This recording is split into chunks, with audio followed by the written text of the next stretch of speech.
இயேசு கிறிஸ்துவில் அன்புக்குரிய சகோதர சகோதரிகளே, அந்தோனியாருடைய அன்பு பக்தர்களே, உங்கள் எல்லாருக்கும் இப்போ ஒரு வேலை கொடுக்க போகிறேன்.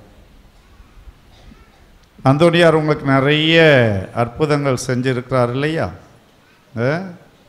நிறைய செஞ்சுருக்கிறார். அதுக்காக நிறைய பேர் இங்கே நன்றி சொல்லி தான் வந்திருக்கிறீங்க. உங்களுக்கு பக்கத்தில் இருக்கிறவங்கள்ட்ட அந்தோனியார் உங்களுக்கு என்ன நன்மை செய்தார் அல்லது என்ன அற்புதம் செய்தார் அப்படிங்கிறத சொல்லணும். இதுதான் வேலை. இப்போ சரியா? உங்களுக்கு பக்கத்தில் இருக்கவங்கள்ட்ட அந்தோனியார் ஆண்டவரிடமிருந்து உங்களுக்காக பரிந்து பேசி என்ன அற்புதம் செய்தார், இல்லை என்ன நன்மைகளை செய்தார், இல்லை உங்கள் குடும்பத்துக்கு என்னத்தை அந்தோனியார் செஞ்சுருக்கிறார் அப்படிங்கிறத பக்கத்தில் இருக்கிறவங்கள்ட்ட சொல்லுங்கள். ஒரு நிமிஷம் உங்களுக்கு டைம். இப்போ உங்களுக்குள்ள ஒருத்தருக்கு ஒருத்தர் பேசிக்கங்க. என்னங்க எல்லாம் ஏன் மூஞ்சியை பார்க்குறீங்க?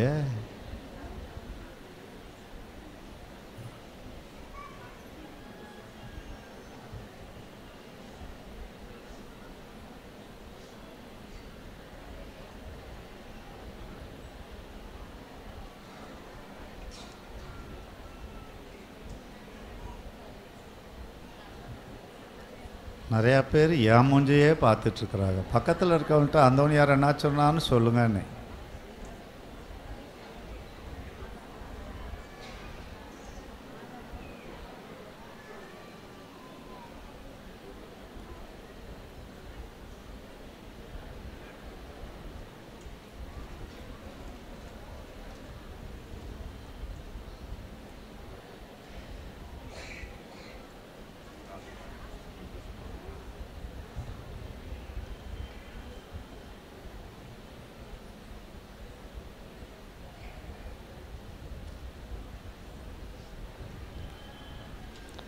Praise the Lord. Hallelujah. மரியே வாழ்க. எல்லாரும் பக்கத்தில் இருக்கவங்கள்ட்ட சொல்லியாச்சா?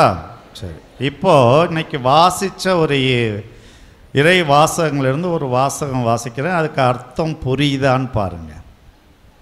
முதல் வாசகத்தில் நான் வாசிக்க கேட்ட அந்த இறை வசனத்தை வாசிக்கிறேன்.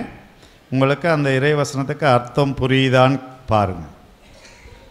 திரண்டு வரும் மேகம் போல் இத்தனை சாட்சிகள் நம்மை சூழ்ந்து நிற்க, எந்த சுமையையும் நம்மை பற்றி கொண்டிருக்கும் எந்த பாவத்தையும் உதறி தள்ளிவிட்டு நமக்கு குறிப்பிட்டுள்ள பந்தயத்தில் மன உறுதியோடு ஓடுவோமாக.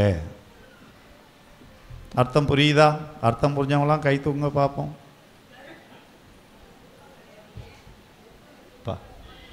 பாதி பேர் கூட கை தூக்கல. என்ன அழகான வார்த்தையை, திரண்டு வரும் மேகம் போல் இத்தனை சாட்சிகள் நம்மை சூழ்ந்திருக்க.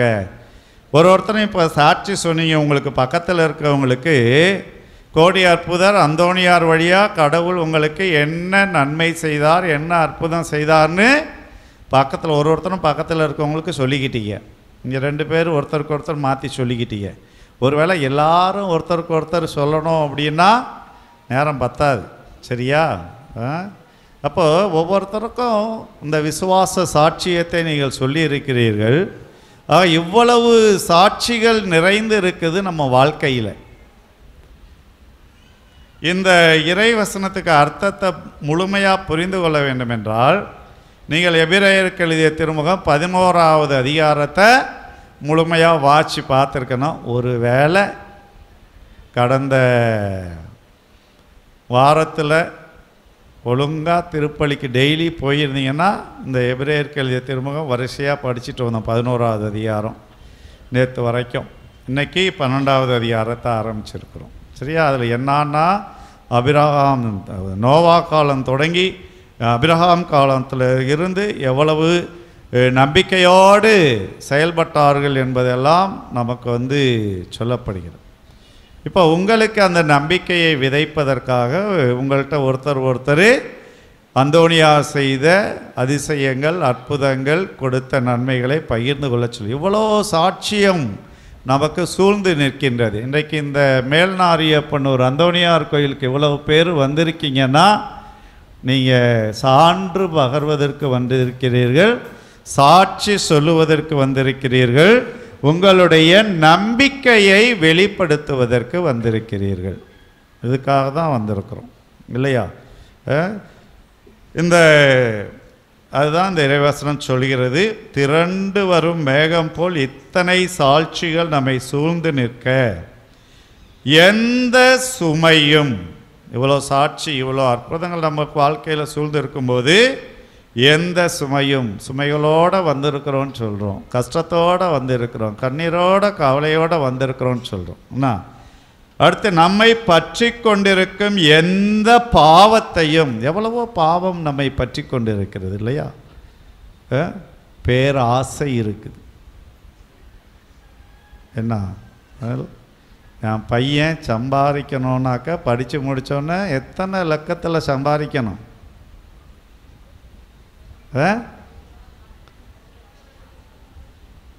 மாதத்துக்கு 1 லட்ச ரூபாய்க்கு மேலே சம்பளம் வாங்கினோம்னா எத்தனை லக்கம்? 1 லட்ச ரூபாய்க்கு 1, 10, 100, 1000, 10,000, லட்சம், 6 இலக்கத்தில் என் பையன் சம்பளம் வாங்கணும். அப்படி இல்லாட்டி 5 லக்கத்தில் சம்பளம் வாங்கணும். அப்படின்னா என்ன? 20,000, 30,000, 40,000, 50,000. இது என்ன சின்ன ஆசையா? பேராசை. அந்த பேராசை அப்படிங்கிறது தலையான பாவத்தில் ஒன்றா வரும். முதல்ல படித்து முடித்தோன்னா வேலை கிடைக்கணும். என்ன, சின்னதாக ஒரு வேலை கிடைத்து அனுபவப்பட வேண்டும். அதுக்கப்புறம் நம்மளுடைய திறமைக்கு தகுந்தாற்போல் மேலே மேலே நம்ம உயர்ந்து கொண்டே போவோம். அப்போது பெரியது. நிறையா பசங்க இந்த காலத்தில் படித்து முடித்த உடனே வேலை தேட போனால் வேலை கொடுத்தாங்க, 1 மாதத்தில் வீட்டுக்கு வந்தோம். ஏன்டா வீட்டுக்கு வந்துட்டேன்னு கேட்டால், என் படிப்புக்கு ஏற்ற சம்பளம் கொடுக்கல சாமி. எவ்வளோடா கொடுத்தாங்க? 12,000 ரூபா கொடுத்தாங்க சாமி. நான் வேலை வேண்டான்ட்டு 1 மாதத்தில் வந்துட்டேன் சாமி. நீ என்னடா சம்பளம் கேட்டேன்? நான் 1 லட்ச ரூபா கேட்டேன் சாமி. அனுபவமே படாமல், அனுபவமே இல்லாமல் படித்து முடித்து ஃப்ரெஷ்ஷாக வந்தோடனே எனக்கு 1 லட்சம் வேண்டும் என்று கேட்பது நியாயமில்லை. இது பேராசை. ஆக அதுதான் இந்த பாவங்கள் அப்படின்னு நம்ம சொல்கிறது. நம்ம பற்றி கொண்டு இருக்கிற பாவங்கள் நிறைய இருக்குது. சோம்பேறித்தனம், வேலையே செய்யாமல் சும்மா உட்காந்துருக்கிற இந்த பாவங்கள் இதெல்லாம் நம்மிடத்தில் இருக்கிறது. ஆகவே நம்மை பற்றி கொண்டிருக்கும் எந்த பாவத்தையும் உதறி தள்ளிவிட்டு நமக்கு குறிப்பிட்டுள்ள பந்தயத்தில் மன உறுதியோடு ஓடுவோமாக, நம்பிக்கையோடு ஓடுவோமாக என்று சொல்கின்றார். அடுத்த வசனம் பாருங்கள். நம்பிக்கையை தொடங்கி வழிநடத்தி வரும், அதை நிறைவு செய்தவருமான இயேசு கிறிஸ்துவின் மீது கண்களை பதிய வைப்போம். தந்தை அவர்கள் தங்களுடைய மறையுரையில் சொன்னார்கள், இயேசுவை பார்த்தாலே போதும் அப்படின்னு. சக்கையை இயேசுவை பார்ப்பதற்காக மரத்தில் ஏறு, இயேசுவை பார்த்தாலே போதும் அப்படின்னு சொல்லி அவன் மனசில் மரத்தில் ஏறினான். இயேசுவை பார்க்க வேண்டும். இங்கேயும் என்ன சொல்லப்படுகிறது? நம்பிக்கையை தொடங்கி வைத்து அதை வழி நடத்துபவர், அதை நிறைவு செய்வோமா இயேசுவின் மீது கண்களை பதிய வைக்க வேண்டும். இயேசுவின் மீது கண்களை பதிய வைக்கணும்.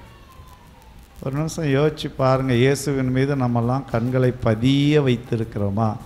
வச்சக்கண்ணு வாங்காமல் இயேசுவை பார்த்துக்கிட்டு இருக்கிறோமா? அன்றாட வாழ்க்கையில் இயேசுவை நாம் பார்த்து கொண்டே இருக்கிறோமா? திருச்சபை கட்டளை சொல்கிறது, ஞாயிற்றுக்கிழமைகளிலும் கடன் திருநாட்களிலும் முழு பூசை காண்பது. இன்றைக்கி இந்த மேல்நாரியப்பனூர் அந்தோணியார் கோயிலுக்கு முதல் செவ்வாய்க்கிழமை இந்த திருப்பலிக்கு வந்திருக்கிறதுல நிறையா பேர் ஞாயிற்றுக்கிழமை பூசைக்கே போகிறது கிடையாது. மாதத்துக்கு ஒரு தடவை மேல்நாரியப்பனூர் வந்துட்டு போயிட்டா போதும் அப்படின்னு இருக்கிறவங்க இருக்கிறீங்க இந்த கூட்டத்தில். என்ன இருக்கிறோம். அவர்களுக்கு சொல்லுகிற செய்தி, இயேசு கிறிஸ்துவின் மீது கண்களை பதிய வையுங்கள். அப்போது இயேசு கிறிஸ்துவின் மீது நாம் நம்பிக்கை வைக்க வேண்டும். அவர் மீது நம்முடைய கண்களை பதிய வைக்க வேண்டும். இந்த பெரும்பாடுள்ள பெண் நற்செய்தியில் வாசிக்க கேட்டோம். அவர் என்ன பண்ணுறார்? இயேசுவினுடைய ஆடையை தொட்டால் போதும் என்று நம்பிக்கை வைத்து தொட்டால் குணமடைந்தாள். ஞாயிற்றுக்கிழமை திருப்பலிக்கு நான் கோயிலுக்கு போனால் போதும், போய் கோயிலுக்குள்ளே சும்மா உக்காந்துருந்தா போதும், நற்கருணை எழுந்தேற்றம் தூக்கி காமிக்கும்போது இயேசுவை நான் பார்த்தால் போதும், அந்த இயேசுவை நான் நற்கருணையிலே உட்கொண்டால் போதும், என் வாழ்க்கையில் இருக்க துன்பமெல்லாம் தூள் தூளாகி பறந்து போயிடுங்கிற விசுவாசத்தோட நம்பிக்கையோடு போய் உட்காரணும். அந்த நம்பிக்கை இருக்குதா? யோசிச்சு பாருங்க. இல்லைன்னா இன்னையிலிருந்து அந்தோணியார் வழியாக இந்த அந்தோணியார் திருத்தலத்தில் ஆண்டவர் அந்த நம்பிக்கையை உங்களுடைய இதயத்தில் விதைக்கிறார். அதை வளர்ந்து பலன் கொடுக்க செய்ய வேண்டும். அடுத்தது பாருங்க, இயேசுகிட்ட வந்தது யார்? ஜெபக்கூட தலைவர் யாயிர் வந்தார் இல்லையா? தான் மகள் சாக கிடக்கிறாள், குணமாக்கணும் அப்படின்ட்டு வந்தார். இந்த இதெல்லாம் முடிஞ்ச உடனே யாயிருடைய வீட்டிலிருந்து வேலைக்காரர்கள் வந்து யாயிரிடத்தில் சொல்கிறார்கள், உம்முடைய மகள் இறந்து போய்விட்டாள், ஆகவே போதகரை இனியும் தொந்தரவு செய்ய வேண்டாம், வாங்க வீட்டுக்கு போயிடலாங்கிறார். ஆண்டவர் இயேசு என்ன சொல்றார்? என்ன சொல்றார் இயேசு? அஞ்சாதீர், நம்பிக்கையை மட்டும் கைவிடாதீர். அஞ்சாதீர், நம்பிக்கையை மட்டும் கைவிடாதீர் அப்படிங்கிறார். யாயிர் வந்து போகலாமா, இயேசுவை கூட்டிகிட்டு போகலாமா, இல்லை விட்டு சொல்லிட்டாங்களே சரி நம்ம வீட்டுக்கு போகலாமான்னு யோசிக்கிறதுக்கு முன்னாடி இயேசு சொல்கிறார் யாயிரை பார்த்து, அஞ்சாதீர், நம்பிக்கையை மட்டும் கைவிடாதீர். என்ன? அப்போ நீ கேட்டு வந்தது கிடைக்கும். ஆகவே திருப்பலிக்கு போவதற்கு பயப்படாதீர்கள். திருப்பலியின் மீது உங்களுக்கு இருக்கிற நம்பிக்கையை கைவிடாதீர்கள். திருப்பலிக்கு போவதற்கு பயப்படாதீர்கள். நிறைய பேர் கோயிலுக்கு போனால் பயப்படுறோம். திருப்பலியில் போய் முழுசாக உக்காந்து திருப்பலி பார்க்கணுன்னா பயப்படுறோம். பயப்படாதீங்க. யாரை பார்க்க போகிறீங்க? திருப்பலியில் ஏசப்பாவை பார்க்க போறீர்கள், இயேசுவை காண போய் உங்களுக்குள்ள நம்பிக்கையை விதைத்தவர் அவர், அந்த நம்பிக்கையை வளர்த்து எடுப்பவர் அவர், எல்லா துன்பங்களிலும் தளர்ச்சி அடையாமல் வெற்றி கொள்வதற்கு வழிகாட்டுபவர். சுமை சுமந்து சோர்ந்திருப்பவர்களே எல்லாரும் என்னிடம் வாருங்கள், நான் உங்களுக்கு இளைப்பாறுதல் தருவேன். அவர் தானே ஞாயிற்றுக்கிழமை பூசையில் அந்த அப்பத்திலையும் ரசத்துலையும் வர்றாரு. அப்போ அவர்கிட்ட வந்து நம்முடைய சுமைகளையெல்லாம் இறக்கி வைக்கணுமா இல்லையா? ஒவ்வொரு ஞாயிற்றுக்கிழமையும் அவர் மேலே நாம் நம்பிக்கையை வைக்க வேண்டும். ஆகவே அந்த நம்பிக்கையை தளர விடக்கூடாது. ஆகவே தான் ஆண்டவர் இயேசு சொல்ற, அஞ்சாதீர், நம்பிக்கையை மட்டும் தளர விடாதீர். நாம் தேடி வந்திருக்கிற அந்தோணியார், பதுவை அந்தோணியார், ஒரு நாளும் அவர் பயப்பட்டது கிடையாது. ஒரு நாளும் ஆண்டவர் இயேசுவின் மீது வைத்திருந்த நம்பிக்கையை அவர் கைவிட்டது கிடையாது. ஒரு நாளும் இந்த பைபிளை எடுத்து வாசிப்பதற்கு அவர் மறுத்தது கிடையாது.